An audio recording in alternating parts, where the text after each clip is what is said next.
Welcome to Jackie's Proof Animals Have Souls and Psychics show. This is show 14 on Passionate World Talk Radio Network, a subsidiary of Global Media Network. I'm an author of 3 books, Moses and Jesus the Shamans, and my Proof Animals Have Souls series, Proof Animals Have Souls and 500 Plus Celebrities Go Vegetarian. They're paperbacks and ebooks, and welcome to new listeners, and I do invite comments and questions that will be dealt with in future shows. I'm a psychical researcher and vegetarian for compassionate reasons. Today, I welcome Helen Haygarth to the show. Helen is 58, a mum of 4 adult children and a granny to 3. Helen was born in Walton, Liverpool, UK. And Liverpool is of the Beatles fame. Helen is a holistic therapist, qualified in aromatherapy, reflexology, Indian head massage, Hopi ear candles, Reiki, Bach flower remedies, a hypnotherapist and a neuro-linguistic practitioner. Helen is also part of the Federation of Spiritual Healers. So welcome, Helen, to the show. Thank you, Jackie, for inviting me. Your pleasure. I'd like to ask you, when did you become aware of starting your spiritual journey? I think it was really April 1999. There seemed to be a sudden shift in me. Something traumatic went on and I left my husband, but it was like something snapped in the air on my right ear. So you heard something? I think, yeah, it was telepathically, kinesthetically, but there was a absolute, like I'm snapping my fingers. It said, "Enough now, move." And that was you to go. And yeah, so you left your husband at that point. That was for me to go. Yes. Yes. I'm due to that.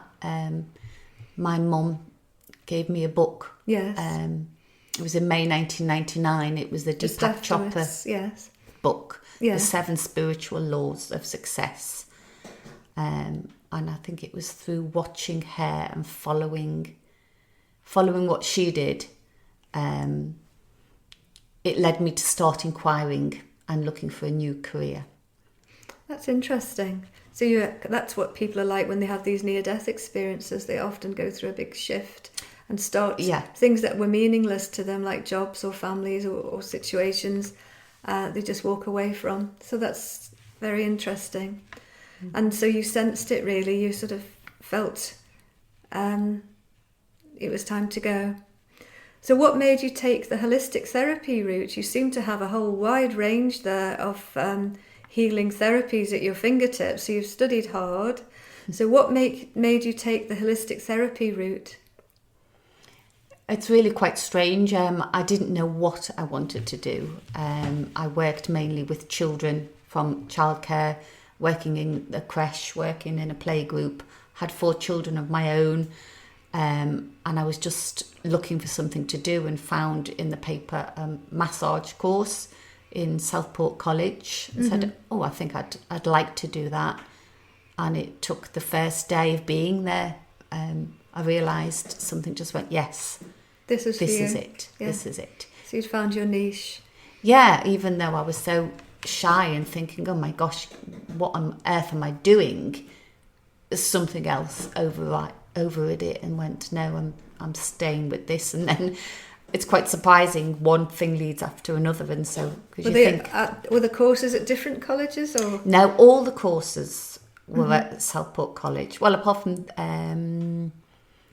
the hypnotherapy and NLP ones weren't. But in the early days, it was all Southport College, and I fit it round the children at school and picking them up and whatever. It was delightful that I could work around them, because I didn't think I'd be able to manage being a mum of 4, because there's a lot.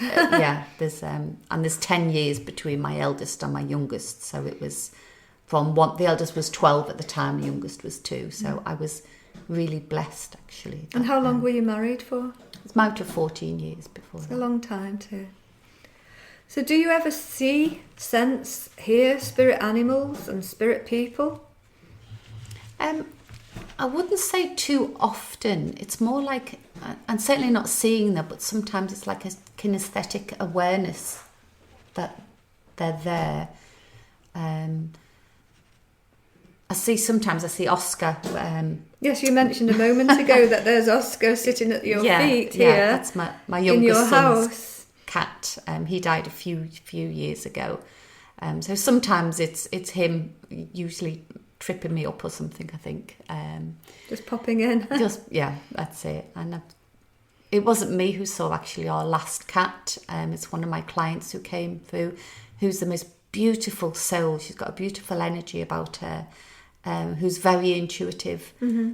But for some reason, she's terrified in this life of showing her gift or even wanting her gift. And as she left my house, she looked down and said, "Oh, there's a little cat sitting outside your door." And the day before, our cat Casper had been put down. He was old and he wasn't very well. And she said, "Oh, this little tabby's sitting here," and she was quite sad and mortified that she might have upset me by saying that. But it was the most beautiful thing that the cat was there, and she didn't see that it would bring me comfort. Mm-hmm. You know, she just thought it would bring me pain. But, it's a shame. So she saw the cat as real as a physical cat. Oh, she did. And then she realised her error, and then she was sorry that she'd seen it, and yet it was such a happy joy to you to know the cat's well. Mm. You also mentioned you thought you'd seen a golden wolf. Yeah, that was when I was working just with some spiritual healers in a local hotel in Southport, the Royal Clifton, and I was working with a guy, and just next to him, I thought I saw a golden wolf. That's who I thought. But at the end of the night, when we all grouped together and I was chatting to other healers, spiritual healers, if that's what you have to call people, mm-hmm.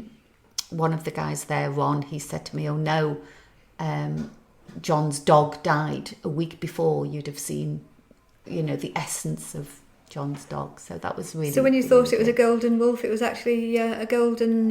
It was a dog, whatever dog. What type? Was it a Labrador? I don't know. It might have been. It might have been, but I don't know. No. Okay.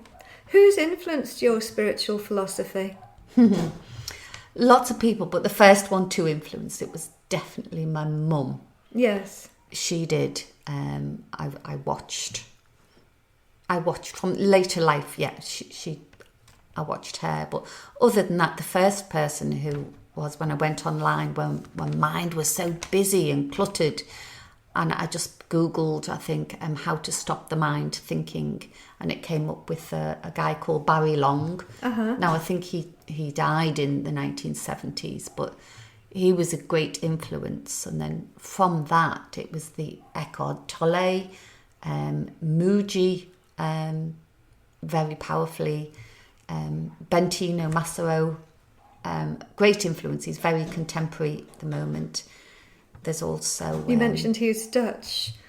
And then you mentioned... There's Cryon as well. Yes. Cryon's definitely a channel and comes through as a channel if anyone wants to look them up. Oh, right. They're great. And there's also Kyle Cease, who used to be an American stand-up comic. But he's now he's a definitely spiritual teacher. And I think you're drawn to these people when it's time for you to do that. Yes. You say when the student's ready, the teacher will appear. Quite right, yes. Before the show, you said your parents did the very best they could, but your childhood was quite traumatic, and it left you feeling fearful throughout your childhood. Do you feel that fear led you to your spiritual journey? It most definitely did, and it's sad because everyone's beautiful in their own way and have upbringings, and we're influenced by so many things. My mum was a great influencer. My dad he was a rock, an absolute rock, but there wasn't much verbal communication in our house. And for some reason, from being born, I was always in fear. And I don't know what of. It just seemed that anything and everything terrified me, whether it was cousins, being at home, going to school, going to nursery. There was nothing that didn't terrify me. Though my brother said once that he read a diary, and I don't remember it, when I was about 9 or 10, that I was talking about when Mum was going to leave. And when I was 13, she did leave us, and we didn't really connect again until I was 36. But I think it's the great traumas in our life that we look and say, I've had enough of this fear, that we start searching for something else. So would you say you were having a psychic prediction that your mother was going to leave? I don't know whether I came through that knowing that she was going to abandon us as such, but just didn't know when. But I'm not blaming my physical mum for it, because she's here now and I love her to bits. And it's right. I think we're given what we need to help us in our individual spiritual journey. We are given exactly what's needed. So there's no blame, there's no shame, there's no nothing in what happens. Well, that's interesting. Would you like to say something about your spiritual philosophy? Okay, my spiritual philosophy is I always say there's two I's, there's two I ams. There's this I am as in a physical body. This is Helen doing the physical things, but the real I am is that I am. It's the universal I am. How did you say it before? We were trying to put it into words, what you were telling me. The unity of everything and the unity of nothing blended together. The unity of everything and the absence of everything, but blended together.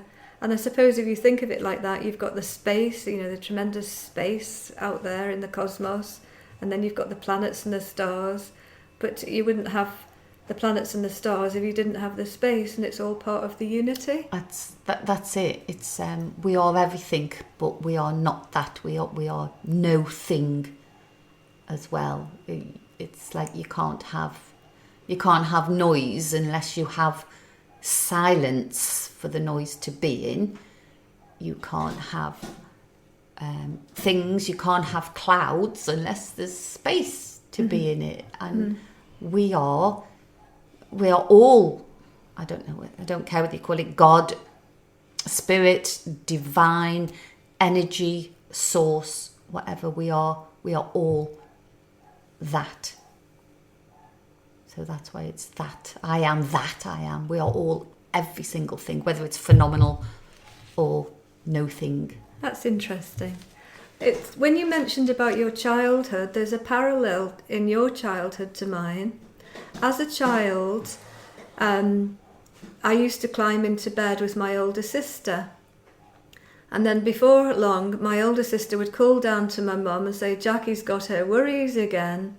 And my mum would come up to find me in floods of tears. And that went on night after night that I remember. I couldn't tell you how many months, or if it was longer than that went on. And my older sister was very nonchalant. Oh, Jackie's got her worries again. So it was this nightly crying, and I just couldn't tell my mum when she'd ask me what's wrong, and I just couldn't tell my mum that I felt if I told her it would actually happen. So I was frightened then to even tell her what was upsetting me. And finally, I do remember telling her I was afraid she or Dad or both would leave me or die. Soon after, divorce was announced, and my dad lost touch with us for many, many years, decades. But when I was a child, I dreamt I was the only one at his funeral. And in latter years, I was reunited with my father in hospital in the dying room on his deathbed. Anyway, I prayed to God that I wouldn't cry when I saw him, and obviously I did. And I told the nurse, is there any chance I can take him home with me? We'd finally reunited, and I did take him home with me, and it was a long, arduous journey to get him home because he looked like he was something out of a coffin. He was emaciated. He'd collapsed in a duffel coat on a very hot day, overdosed on warfarin, a blood thinner. We had 18 months together, and when he did pass away, I was the only one at his funeral, just like the dream I'd had when I was about 9 years old. So I wonder, when I look back on that, was that predictive as a child, that I knew something was in the offing of my mum and dad, or mum or dad leaving me or dying? And then that dream afterwards, when I woke up about age 8 or 9, that I was the only one at my dad's funeral. And then all those years later, in my 50s, then I was the only one at my dad's funeral. And it was because I'd moved to Scotland, and when I took him home, I took him back to Scotland with me. And so his friends who'd passed away, I was the only one at his funeral. So it just makes you wonder as a child, do we have these predictive experiences?